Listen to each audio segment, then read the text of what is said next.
여러분 상상해 보시죠. 어느 날 아침에 주거래 은행에서 갑자기 전화가 옵니다. 네. 보이스피싱이나 이상 거래 때문이 아니고요.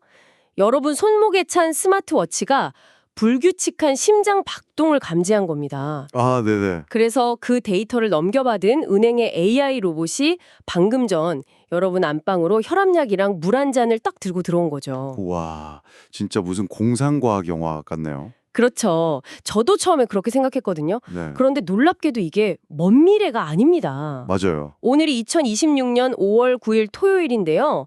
케어유 뉴스 김영래 편집장님이 쫙 집약해 주신 지난 하루 동안의 국내외 시니어 트렌드 자료들을 보면요. 네. 이 서늘하고도 놀라운 풍경이 이미 우리 집 문턱을 훌쩍 넘고 있습니다. 여러분, 오늘의 심층 탐구에 오신 것을 환영합니다. 그 방금 말씀하신 그 로봇 시나리오가 단 24시간 동안의 뉴스 스크랩에서 도출되었다는데 사실 가장 충격적인 지점이거든요. 와, 24시간 만에요? 네, 고령화라는 단어는 늘 우리 곁에 있었잖아요. 그런데 지금 우리가 목격하고 있는 건 단순히 노인이 많아진다 이런 현상이 아닙니다. 그럼요. 시니어 돌봄이라는 이 거대한 짐이 가족의 어깨에서 최첨단 기술로, 제도로, 그리고 국가 단위의 책임으로 완전히 이관되는 중인 거죠. 아, 정말 아주 폭력적일 만큼 빠른 지각 변동입니다. 맞습니다. 진짜 엄청난 지각 변동이죠. 그래서 오늘은 이 거대한 변화의 이면을 좀 샅샅이 파헤쳐 볼 텐데요. 네네. 첫 번째로 제 눈길을 확 사로잡은 건 단연 그 안방으로 들어온 자본과 로봇이었습니다. KB금융그룹 사례 말씀이시죠? 네, 맞아요. KB금융그룹이 AI 엑스포 코리아 2026에서 젠피라는 휴머노이드 로봇을 공개했잖아요. 네, 공개했죠.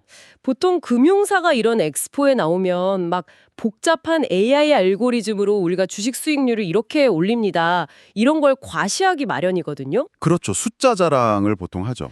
네, 그런데 무슨 바퀴 달린 태블릿도 아니고 직접 약을 집어서 어르신한테 가져다 주고 보행을 부축하는 이른바 피지컬 AI를 들고 나온 겁니다. 네. 심지어 이걸 현장에 투입하겠다는 로드맵까지 같이 발표했어요. 여기서 우리가 던져봐야 할 핵심 질문이 하나 있습니다. 그게 왜 로봇인가? 이게 아니거든요. 로봇이 문제가 아니다? 네. 왜 하필 금융권이 이 피지컬 AI를 주도하고 있는가? 바로 이겁니다. 기술 기업도 아니고 병원도 아니고요. 맞아요. 돈의 흐름을 가장 예민하게 쫓는 금융권이 돌봄 현장으로 직접 뛰어들었다는 건 아주 명확한 시그널이거든요. 사실 안 그래도 그 시그널이 어제 하루 뉴스 도처에서 막 감지되더라고요. 네, 굉장히 많이 쏟아졌죠.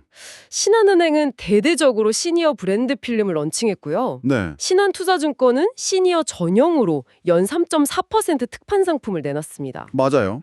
그리고 NH농협생명은 아예 대표가 1호로 가입하면서 그 요양과 간병을 분리한 신규 보험을 냈잖아요. 네, 올 원더풀 간병 안심 요양보험이죠. 네네, 이름도 길더라고요. 거기다 민간 돌봄 기업인 케어링은 작년 매출만 1,685억 원을 돌파했습니다. 어마어마한 숫자죠. 솔직히 저는 이 숫자들을 보고 은행들이 이제 시니어들의 그 막대한 은퇴 자금을 뺏으려고 정말 혈안이구나 이렇게만 생각했거든요. 보통은 그렇게 생각하시죠. 이자 몇 푼 더 얹어주고 돈을 묶어두려는 약간 얄팍한 상술 아닌가요? 물론 자본을 유치하려는 목적도 분명히 있습니다. 그런데 그건 절반의 진실이고요. 절반이요. 네, 금융권의 진짜 타겟은 시니어의 현금이 아닙니다. 바로 건강 데이터와 생태계 락인인 거죠. 생태계 락인이요? 네, 조금만 생각을 확장해 볼게요. 아까 말씀하신 신한투자증권의 3.4% 특판 이율. 이거 단순한 미끼가 아닙니다. 그럼 뭔가요? 시니어 고객을 자신들의 플랫폼에 로그인시키고 그분들이 에이지테크 기기들을 사용하면서 계속 쏟아내는 생체 데이터를 확보하려는 겁니다. 그러니까 일종의 데이터 매입 비용에 가까운 거죠. 와, 그러니까 이게 단순히 내 통장에 돈을 넣어둬라 이게 아니었군요. 그렇죠. 연속 혈당 측정기 같은 웨어러블 기기나 그 로봇 젠피랑 상호작용하면서 발생하는 나의 수면 패턴이나 심박수, 약 복용 기록 같은 초정밀 데이터를 다 가져간다는 거잖아요. 정확합니다. 그 데이터를 쥐어야만 아까 말씀하신 NH농협생명처럼 완전히 새로운 구조의 상품을 설계할 수 있거든요. 데이터가 있어야 보험이 나온다. 네, 기존의 보험들이 왜 한계에 부딪혔을까요? 요양병원에 입원하는 의료적 요양하고 집에서 돌봄을 받는 일상적 간병이 그냥 하나로 뭉뚱그려져 있었기 때문입니다. 분리가 안 되어 있었군요. 맞아요. 그런데 이제 금융사들은 고객의 정확한 건강 상태를 실시간으로 추적할 수 있잖아요. 네네. 그러니까 어르신, 당신은 아직 병원에 갈 단계가 아니니까 집에서 로봇이랑 간병인의 케어만 받으십시오. 이렇게 간병과 요양을 분리해서 비용을 최적화할 수 있게 된 겁니다. 와, 그 메커니즘을 듣고 나니까 진짜 약간 소름이 돋네요.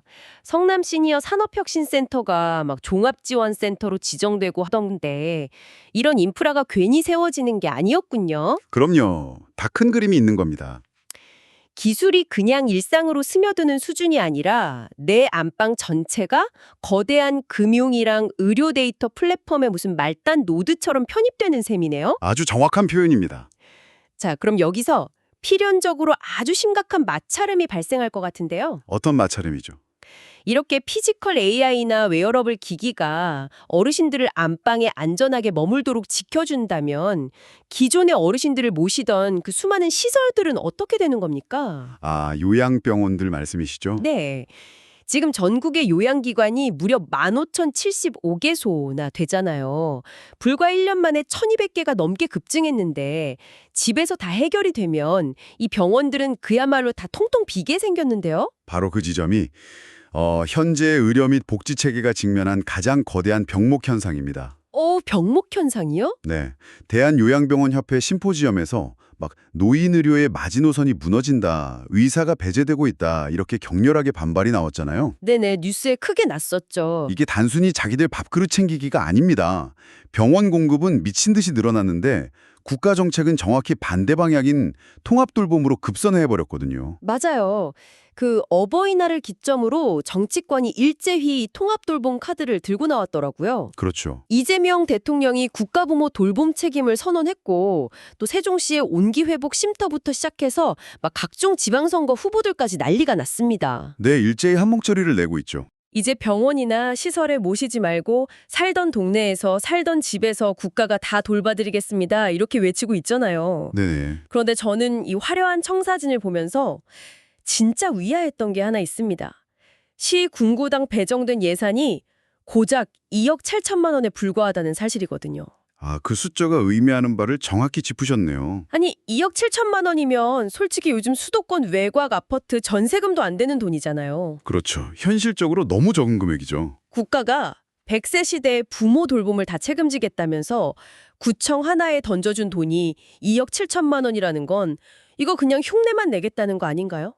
정책의 선명성에 비해서 예산이 턱없이 부족한 건 사실입니다. 이 예산 공백 상태에서 돌봄의 무게중심을 억지로 지역사회로 옮기면 도대체 현장의 어느 부분이 제일 먼저 터져나갈까요? 아주 날카로운 지적이신데요. 그 모순이 폭발하는 곳은 결국 서비스의 양극화 현장일 겁니다. 양극화요? 네, 예산이 없으니까 공공이 제공하는 방문 요양보호사들의 처우는 최저임금 수준을 맴돌게 되겠죠. 아, 돈이 없으니까요? 그럼 결국 파업이나 인력 이탈로 이어질 테고요. 반면에 이 공백을 파고드는 값비싼 프리미엄 민관 간병 서비스는 폭발적으로 성장할 겁니다. 와, 그러니까 결국 돈 있는 분들만 혜택을 보는 거네요. 맞습니다. 국가 책임이라는 구호와는 다르게 부유한 시니어만 안방에서 로봇이랑 고급 인력의 케어를 받고 그렇지 못한 분들은 돌봄 사각지대로 추락할 위험이 굉장히 큽니다. 그래서 아까 그 의사들이 노인요양보험 설계에서 의사가 배제되고 있다고 막 반발한 거군요. 네, 집에서 돌본다고는 하는데 제대로 된 의료적 통제가 안 되는 껍데기뿐인 복지가 될 수 있다는 아주 심각한 경고인 거죠. 아, 듣고 보니 정말 심각하네요. 그렇다면 지금 생존의 벼랑 끝에 몰린 그 15,000개의 요양병원들은 진짜 다 문을 닫아야 하는 건가요? 다 문을 닫는 건 아니고요. 기능의 재정의가 강조될 겁니다. 기능의 재정이요? 네, 지금까지의 요양병원은 사실상 어르신들을 무기한으로 모셔드는 일종의 보관소 역할에 가까웠거든요. 아, 보관소. 좀 슬픈 단어네요. 네, 하지만 이제는 달라져야 합니다. 그 건국대병원과 상록요양병원의 모델처럼 급성기 연계 거점이 되어야 살아남을 수 있습니다. 급성기 연계 거점이라는 게 정확히 어떤 건가요?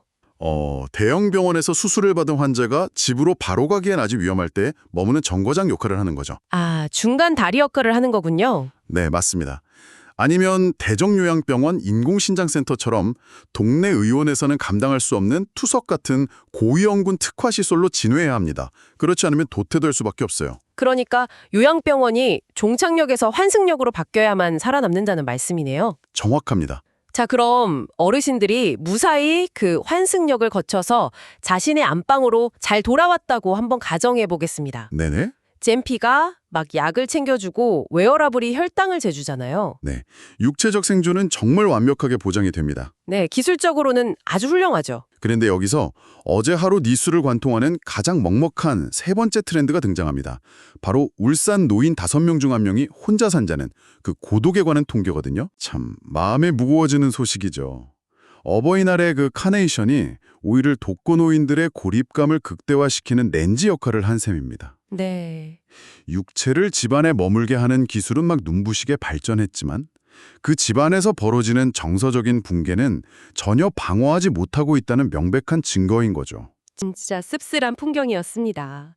보니까 예산군에서는 빛나는 솔로라는 감지 프로그램을 돌리고 있고요. 네, 해남경찰서는 막 문안 순찰을 돌고 우체국 집배원분들은 반려식물을 매개로 어르신들 안부를 확인한다고 하더라고요. 현장에서 고생들이 많으시죠. 경찰의 우체부의 지자체 행정력까지 총동원된 이 상황을 보니까 이제 고독이라는 게 개인이 느끼는 어떤 쓸쓸한 감정이 아니라 국가가 사이렌을 울려야 하는 사회적 재난이 된 것 같습니다. 여기서 우리가 아주 명확하게 구분해야 할 것이 하나 있습니다. 네, 어떤 거죠? 지금 지자체나 경찰이 하고 있는 건요. 어르신들과 관계를 맺는 게 아니라 단순히 생존 여부를 감지하는 것에 불과합니다. 아, 감지요? 네, 센싱인 거죠. 숨을 쉬고 계신지 아닌지 센서나 방문으로 확인하는 수준입니다. 사람한 재신지 확인하는 거군요. 맞아요. 하지만 인간을 진짜 건강하게 살아가게 하는 건 단순한 감지가 아니라 연결이거든요. 아, 연결? 네, 미국 실버스프링에서 30년째 이어지고 있는 고령 남성 독서 모임 사례를 우리가 주목해야 하는 이유가 바로 여기에 있습니다. 남성 독서 모임이요? 저는 보통 한국의 노인정 풍경을 떠올려 보면 그냥 다 같이 모여서 장기를 두시거나 텔레비전 틀어놓고 시간 때우는 그런 정적인 모습이 먼저 떠오르거든요. 네, 익숙한 풍경이죠. 그런데 책을 읽고 토론한다는 게 건강이랑 어떤 메커니즘으로 연결이 되는 건가요? 그 지적 교류라는 게요. 뇌세포의 노화를 늦추는 가장 강력한 방어 기제일 뿐만 아니라 노년의 삶에 실존적인 의미를 부여합니다. 실존적 의미요? 네, 그러니까 나는 여전히 세상의 지식과 호흡하고 있고 타인과 내 의견을 나눌 수 있는 주체적인 인간이다. 이런 감각을 유지하게 해주는 거죠. 아, 내가 아직 쓸모있는 존재구나 하는 그런 느낌이겠네요. 정확합니다. 독일의 크레치만 주총리가 신앙에는 해방시키는 무언가가 있다고 발언한 것도 정확히 같은 맥락에서 이해할 수 있습니다. 와, 그 대목에서 오늘 자료를 제공해주신 케어유 뉴스 김영래 편집장님이 인용하신 책은담의 한 구절이 정말 완벽하게 맞아떨어지더라고요. 아, 그 구절 좋았죠. 숲 사이로 흐르는 솔바람 소리와 바위 위를 구르는 샘물 소리에 가만히 귀 기울여 보라. 네, 저는 사실 처음엔 이게 그냥 주말이니까 자연 속에서 푹 쉬시라 이런 덕담인 줄 알았거든요. 표면적으로는 휴식을 권하는 문장이 맞습니다. 하지만 이걸 오늘 우리의 심층탐구 맥락에 올려놓으면 훨씬 깊은 뜻이 되거든요. 어떤 뜻이 숨어 있을까요? 단순히 숨만 쉬고 있다고 해서 진짜 살아있는 게 아니라는 거죠. 억지로 막 생명을 연장하려는 기계적인 기술과 제도의 쳇바퀴에서 한 걸음 비켜서서요. 네? 자신의 내면을 가만히 응시하고 영적인 평안과 삶의 의미를 찾는 과정. 그거야말로 진정한 의미의 건강한 노화라는 겁니다. 아, 그렇군요. 우체부의 안보 확인이나 로봇의 알람이 절대 그 결포 대신해 줄 수 없는 영역인 거죠. 와, 밥을 먹여주고 혈압을 재주는 건 H테크가 다 할 수 있지만 내가 살아갈 이유를 만들어주는 건 결국 지적인 연대와 영적인 성찰이라는 거네요. 완벽한 요약입니다. 자, 이제 이 거대한 변화의 마지막 퍼즐을 맞춰볼 차례인 것 같습니다. 네네. 안방에 로봇을 딱 들이고 지역사회의 통합돌봄 거점을 막 만들고 영적인 돌봄 체계까지 갖추려면 정말 천문학적인 비용과 촘촘한 법적 테두리가 필요할 텐데요. 그렇죠. 돈이란 법이 뒷받침되어야죠. 선진국들은 이 새로운 룰을 대체 어떻게 세우고 있나요? 독일 정부가 건강보험 재정 파탄을 막기 위해서 꺼내든 카드가 아주 상징적입니다. 독일이요? 어떤 카드죠? 사후 치료비를 계속 지원하는 대신에 질병의 원인이 되는 설탕과 담배에 이른바 설탕세, 담배세를 매겨서 건강보험 재정을 충당하겠다는 예방적 세원을 검토 중이거든요. 와, 그러니까 폭풍어가 몰아쳐서 지붕에서 비가 샌다고 양동이, 그러니까 요양병원을 막 수만 개씩 새로 사들이는 게 아니라요. 네, 아예 비가 새기 전에 지붕을 뜯어 고치겠다는 거네요. 아주 찰떡 같은 비유입니다. 우리나라는 여전히 아프고 난 뒤에 돈을 막 쏟아붓는 구조잖아요. 맞아요. 다 병원비로 나가죠. 그런데 독일은 패러다임 자체를 예방 중심으로 완전히 갈아엎겠다는 강력한 의지를 보여주는 겁니다. 진짜 발상의 전환이네요. 경제적인 룰이 그렇게 예방으로 바뀐다면 법적이거나 개인적인 룰은 어떻게 준비해야 할까요? 그 부분은 미국의 사례에서 우리가 힌트를 얻을 수 있습니다. 미국이요? 네. 지금 미국 시니어들 사이에서는 노후를 지키는 5장의 서류를 미리 작성해두는 문화가 아주 빠르게 확산되고 있거든요. 아, 5장의 서류요? 예를 들면 유언장이나 의료대리인 지정서, 지속적 위임장 같은 것들 말씀이시죠? 맞습니다. 바로 그겁니다. 한마디로 내 정신이 아주 온전하고 멀쩡할 때 내 미래에 일어날 수 있는 모든 상황에 대한 통제권을 법적으로 아주 꽉 박제해 두는 거군요. 네, 내가 통제하겠다는 거죠. 그런데 저는 여기서 정말 이해가 안 가는 게 하나 있습니다. 어떤 점이시죠? 우리나라도 은행이나 신탁사 같은 데 가보면 유언대용 신탁이니 성년 후견 제도니 하는 포스터가 엄청나게 붙어 있거든요. 네, 많이 붙어 있죠. 이미 인프라나 제도는 다 깔려 있는데 왜 우리는 저런 서류를 미리미리 쓰는 문화가 없을까요? 약간 자식들 눈치 보느라 바빠서 그런 걸까요? 물론 가족들 눈치도 보시겠죠. 하지만 근본적인 이유는 따로 있습니다. 바로 죽음과 노화에 대한 자기 결정권의 훈련이 전혀 되어 있질 않기 때문이거든요. 자기결정권 훈련이요? 네, 생각해 보세요. 우리는 평생 국가나 회사가 정해준 틀의 위를 숨가쁘게 달려왔잖아요. 맞아요. 앞만 보고 달렸죠. 그러다 보니까 내 생명의 마지막을 대체 어떻게 장식할지, 내가 만약 치매에 걸렸을 때 내 자산을 어떻게 처분해서 어떤 요양보호사를 고용할지 이런 구체적인 시나리오를 나 스스로 기획해 본 적이 없는 겁니다. 아, 한 번도 생각해 본 적이 없는 거네요? 맞아요. 제도가 아무리 훌륭해도 그것을 구동할 개인의 주체성이 없다면요. 결국 내 삶의 마지막 결정권은 내가 아닌 타인이나 차가운 시스템에게 넘어갈 수밖에 없는 겁니다. 아, 듣고 보니 정말 뼈를 때리는 말씀입니다.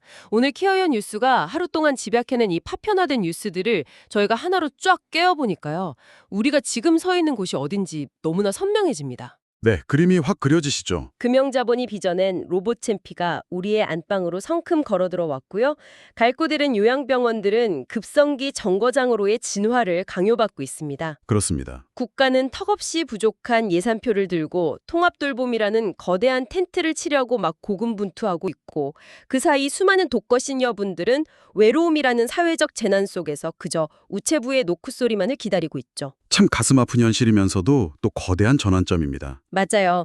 바야흐로 로봇이 내 몸을 돌보고 거대한 제도가 밑을 바치며 국가가 책임을 선언하는 시대.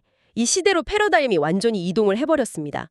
하지만 이 모든 기술과 제도는요, 결국 인간이 인간답게 늙어가기 위한 하나의 무대 장치일 뿐이라는 걸 잊으시면 안 됩니다. 무대장치요? 네, 그 무대 위에서 내가 어떤 대사를 읽고 어떤 마무리를 지을 것인지는 철저히 우리 각자의 몫으로 남겨져 있는 거죠. 그렇습니다. 여러분, 제가 오프닝에서 그 고요했던 시골집 마루가 최첨단 로봇과 정책이 격돌하는 통제실로 변했다고 말씀을 드렸잖아요. 네네. 오늘 심층 탐구를 마치면서 청취자 여러분께 한 가지 아주 묵직한 질문을 던지고 싶습니다. 네. 멀지 않은 미래에 국가의 철저한 감시망이랑 에이지테크 로봇이 24시간 여러분의 심박수를 체크하고 진짜 1분 1초의 오차도 없이 입에 약을 넣어주면서 여러분의 신체적 생존을 완벽하게 통제하고 연장해주는 날이 온다고 가정해보죠. 네. 이 차갑도록 완벽한 시스템 속에서 역설적으로 타인이나 AI에게는 절대 맡길 수 없는 여러분만의 가장 인간다운 존엄은 과연 무엇일까요? 참 많은 생각을 하게 만드는 질문이네요. 미국의 시니어들이 쓰는 그 5장의 서류처럼 당신의 남은 삶의 방향과 존엄을 온전히 내 스스로 결정짓기 위해서 오늘 당장 저 백지 위에 써내려갈 당신만의 첫 번째 문장은 무엇입니까? 진짜 당장 빈 종이를 꺼내놓고 고민해봐야 할 것 같습니다. 그 문장이야말로 세상 그 어떤 최첨단 인공지능도 결코 대신 읽어주거나 흉내낼 수 없는 여러분만의 가장 후영한 삶의 그럴이 될 것입니다. 오늘의 심층 탐구는 여기서 마칩니다. 네, 매일 쏟아지는 정보들 속에서 언제나 핵심적인 맥락을 짚어내기 위해서 다음 시간에도 날카로운 시선으로 찾아오겠습니다. 감사합니다. 함께해 주신 청취자 여러분, 기계가 줄 수 없는 여러분만의 깊은 의미를 발견하는 평안한 주말 보내시길 바랍니다.